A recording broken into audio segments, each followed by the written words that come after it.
मेरी बातें जैसे कहते हैं मुल्ला की दौड़ मस्जिद की ओर, मेरी बातें ज़्यादातर पर्यावरण तक सीमित रही हैं, मगर लद्दाख का ध्यान रखते हुए लद्दाख को इतनी पुरानी लगभग असंभव मांग जो कि यूनियन टेरिटरी देने की बात थी वो दी है, तो वो आनाकानी वो कंजूसी नहीं करेंगे।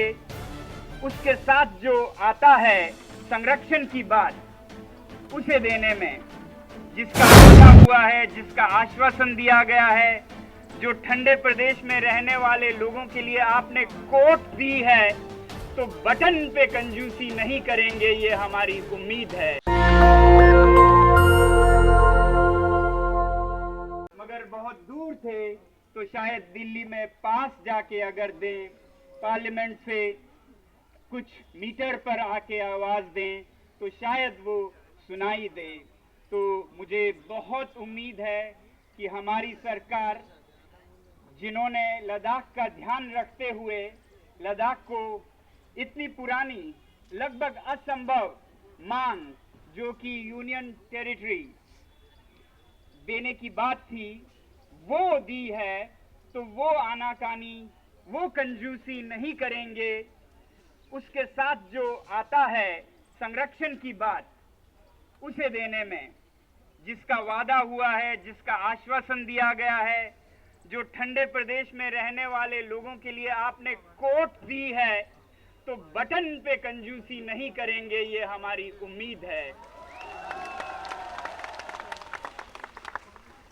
तो इसलिए मैं दो चार बातें शायद दोहराऊं, वरना मैं कह चुका हूं बहुत बार। शायद आप में से कुछ नए हों, शायद दूरी के वजह से न सुनाई दी हो, तो दो चार बातें कहूंगा।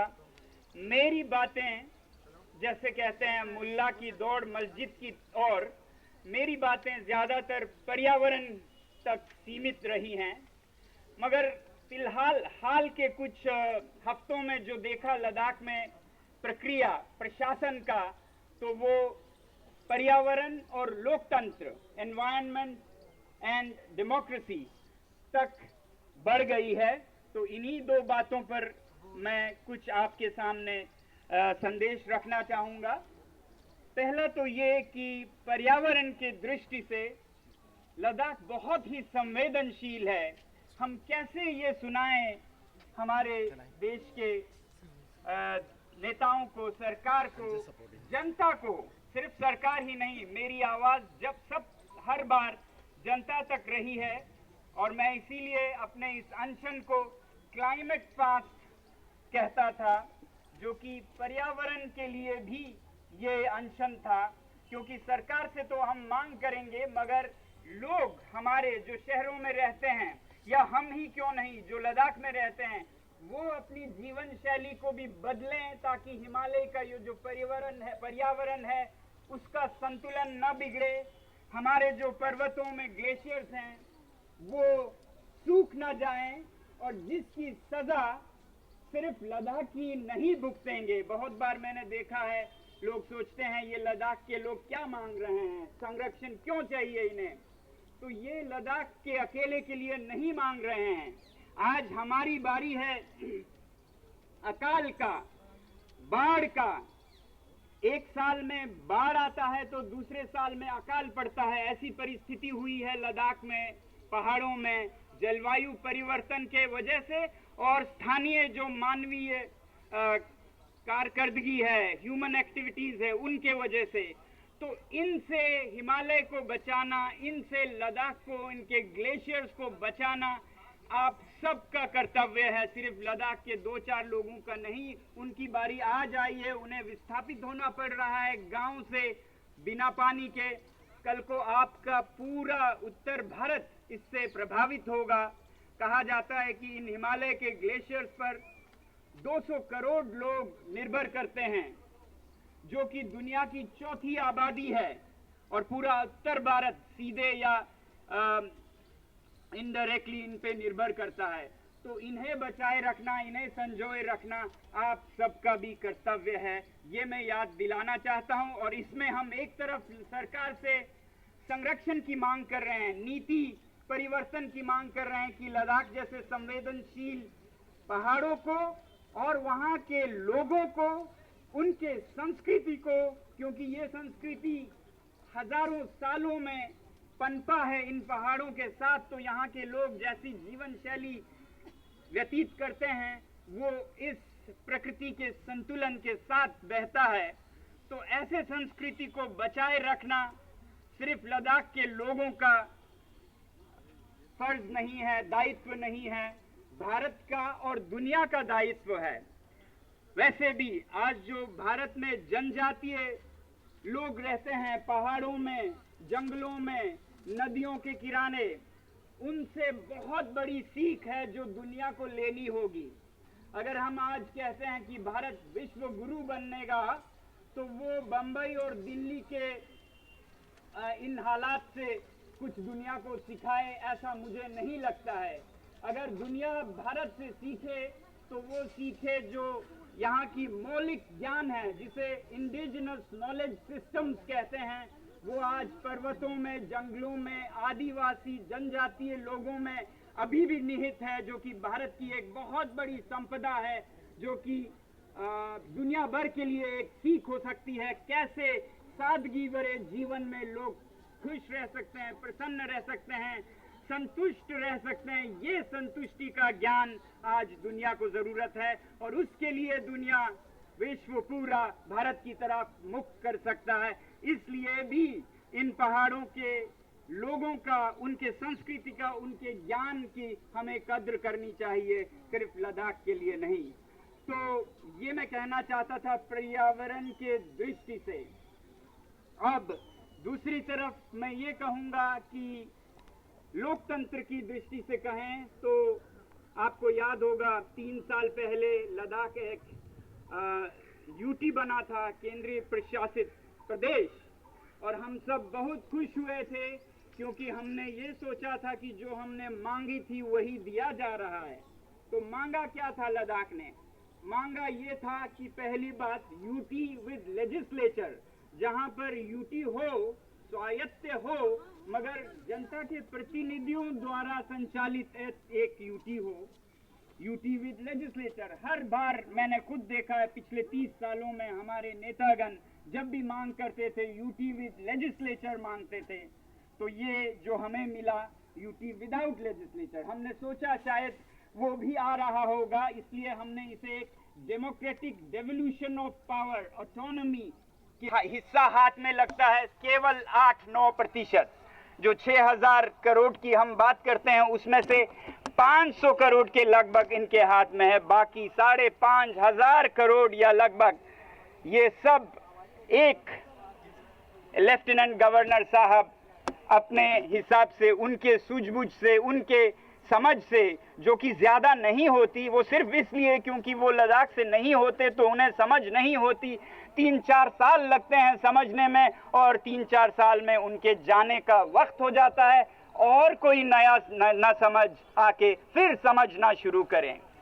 तो ये हालत है लद्दाख के प्रशासन का। ये विकेंद्रीकरण नहीं था, ये एक केंद्रीयकरण निकला, इसका हमें बहुत दुख है और हम उम्मीद करते हैं देर है अंधेर नहीं है कि लद्दाख को यूटी विद लेजिस्लेशन जरूर देंगे। जैसा जम्मू कश्मीर में स्टेटहुड बहाल करेंगे, तो लद्दाख में स्टेटहुड क्यों नहीं? लद्दाख ने क्या गुनाह किया है कि वो स्टेटहुड के काबिल नहीं है? तो आज लद्दाख के लोग हालात को देखते हुए फुल स्टेटहुड की मांग कर रहे हैं और मैं नहीं समझता हूं कि वो कोई गलत कर रहे हैं। ये भारत के लिए एक मान की बात होगी कि छोटे से छोटे, दूर से दूर प्रदेश में रहने वाले लोगों को भी अपना हक लोकतंत्र के हिसाब से चलाने का मिलेगा और वो होगा स्टेटहुड। कुछ कहते हैं कि इतना छोटा प्रदेश स्टेट कैसे हो सकता है? जब सिक्किम स्टेट बना था तो 2-2.5 लाख की आबादी थी, तब अगर हो सका, वो भी आज से 50 साल पहले, तो आज क्यों नहीं हो सकता है लद्दाख के 3-3.5 लाख की जनसंख्या के साथ? ये कहते हैं ना, जगह दिल में होने चाहिए, तो ये दिल की बात है न्याय कानून से भी ज्यादा। और लद्दाख जिस तरह से एक अलग भौगोलिक परिस्थिति है। मैं तो कहता हूं कभी कभी ये अलग ग्रह की तरह है, another planet compared to any place on this planet Earth. Ladakh comes closest to outer space, closest to another planet. तो ऐसे एक अलग भौगोलिक परिस्थिति को यहाँ के लोगों को अगर हम हक देते हैं, वो जैसे संचालन करें वैसे जैसे उन्होंने हजारों सालों से किया था, बहुत ही सूझबूझ के साथ, बहुत ही बचाव और रखरखाव के साथ किया था, वैसे ही अगर करने दें तो क्या बुरा हम मांग रहे हैं। कभी किसी लद्दाख के शहरी ने, किसी सिटीजन ने ये नहीं कहा कि हम कहीं अलग होना चाहते हैं। वो तो बल्कि हमेशा से भारत के साथ और भारतीय सेना के साथ हर जंग में आप गिनिएगा आगे बढ़े हैं। तो ऐसे लोगों को अगर वो अपनी मुश्किलातों के वजह से मांग रहे हैं कि हमें अपना मुस्तकबिल, अपना भविष्य खुद निर्माण करने का अधिकार दिया जाए, तो कोई ज़्यादा नहीं मांग रहे हैं। तो मुझे उम्मीद है इस पर ज़रूर गौर करेंगे। ये थी लोकतंत्र की बात। लोकतंत्र की जो दूसरी बात डेमोक्रेसी की मैं कहना चाहता था वो ये कि अगर लद्दाख को जो वादा किया गया था, जो आश्वासन दिया गया था, वो अगर पूरा नहीं किया जाता है तो लोगों का लोकतंत्र पर ही विश्वास उठ जाएगा, सिर्फ भारत में नहीं दुनिया भर में। और एक भारत एक उदाहरण बन जाएगा कि लोकतंत्र के साथ खिलवाड़ भी होता है, लोगों के साथ मजाक भी होता है। वो क्यों, मैं आपको बताता हूं।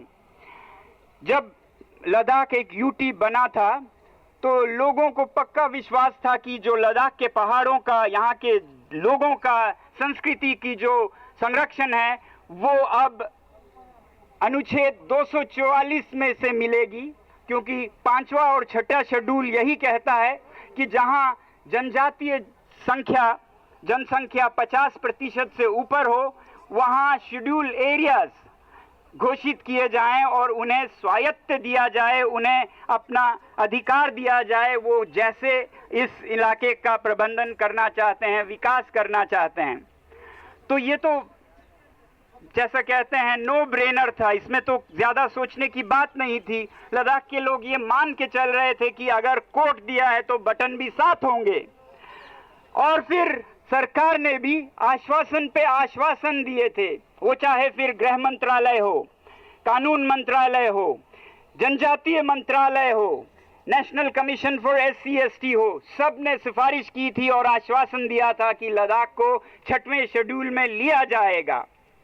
और फिर जो लोकतंत्र की मैं बात कर रहा था, जब इलेक्शन हुए 2019 में संसदीय, तो उसमें मैनिफेस्टो में भारतीय जनता पार्टी ने पहले 3 सबसे ऊंचे मुद्दों में रखा था लद्दाख को 6वें शेड्यूल में सम्मिलित करना।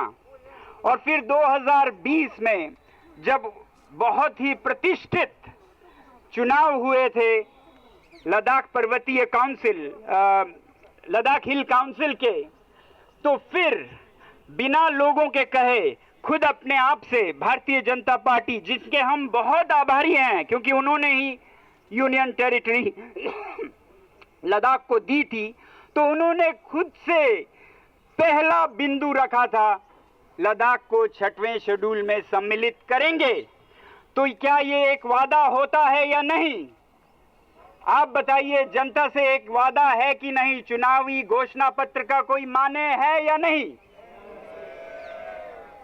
मुझे यकीन है कि भारत में ही नहीं पूरे दुनिया में जब एक सरकार, जब एक पार्टी जनता को ये लिख के देते हैं कि आपके साथ पहला वादा हमारा 6वें शेड्यूल में आपको सम्मिलित करना है, तो लोग उस पे विश्वास करते हैं और लोग लोकतंत्र पे विश्वास करते हैं और हमारे चुने हुए नेताओं पर विश्वास करते हैं। तो यही विश्वास लद्दाख ने भी की और भारी बहुमत से भारतीय जनता पार्टी को जीतने का अवसर दिया। और ये हक था क्योंकि उन्होंने ही लद्दाख को यूनियन टेरिटरी दी थी और जिसके लिए हर बच्चा आभारी था। मगर दुख इस बात का नहीं है कि उन्होंने ये बिंदु एजेंडा में, मैनिफेस्टो में सबसे ऊपर रखा। दुख और हैरानी, शौक इस बात का है कि धीरे धीरे वो लुप्त होने लगा हमारे वार्तालाप में से। 6 शेड्यूल की बात नहीं, खत्म होने लगा। और फिर कहते हैं ना, रफ्ता रफ्ता वो मेरे हस्ती का सामा हो गए, पहले गुल फिर गुल बदन फिर गुल बदामा हो गए। तो पहले वादा, फिर खामोशी, फिर एक जुर्म बन गया 6 शेड्यूल बोलना। तो आज ऐसी हालत है कि अगर लद्दाख में आप कोई युवा हैं और कहीं 6 शेड्यूल बोल दें तो आप हिरासत में पहुंच जाते हैं। तो ये वादा जुर्म कैसे बन गया, ये हमें समझ नहीं आई।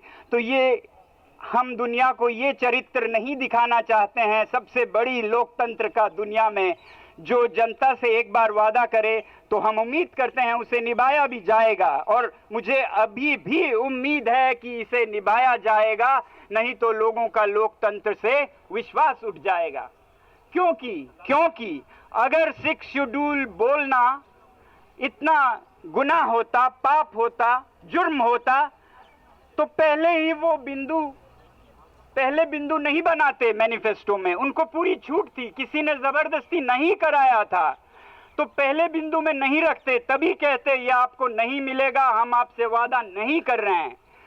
वादा करना फिर ना निभाना, ये कहाँ की लोकतंत्र है, ये हम सवाल करना चाहते हैं।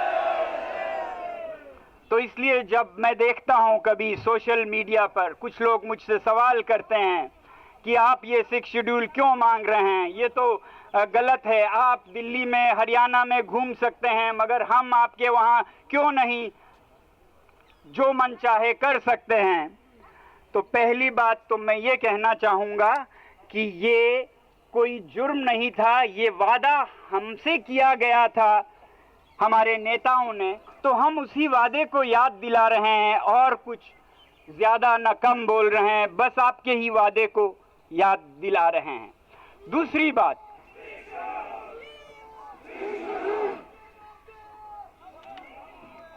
धन्यवाद। दूसरी बात, हम ये चाहते हैं कि जो लद्दाख के साथ वादा किया था उसका बहुत ही जल्द हमें उम्मीद है कि आने वाले संसद का जो अधिवेशन होगा उसमें हमारे नेतागण ज़रूर रखेंगे। इसीलिए मैं कह रहा था कि हमारी उम्मीद ख़त्म नहीं हुई है, देर हो सकती है, अंधेर नहीं होगी, ऐसा हमारा उम्मीद है। तो लोकतंत्र के हिसाब से मैं यही कहना चाहता था कि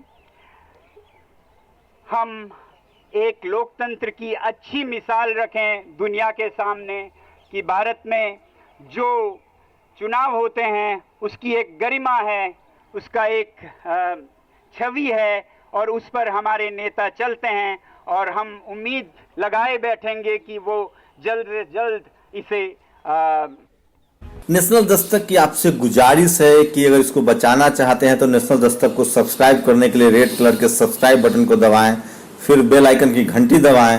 नेशनल दस्तक को बचाने के लिए बहुत जरूरी है कि हर खबर को शेयर करें, लाइक करें, कमेंट जरूर करें।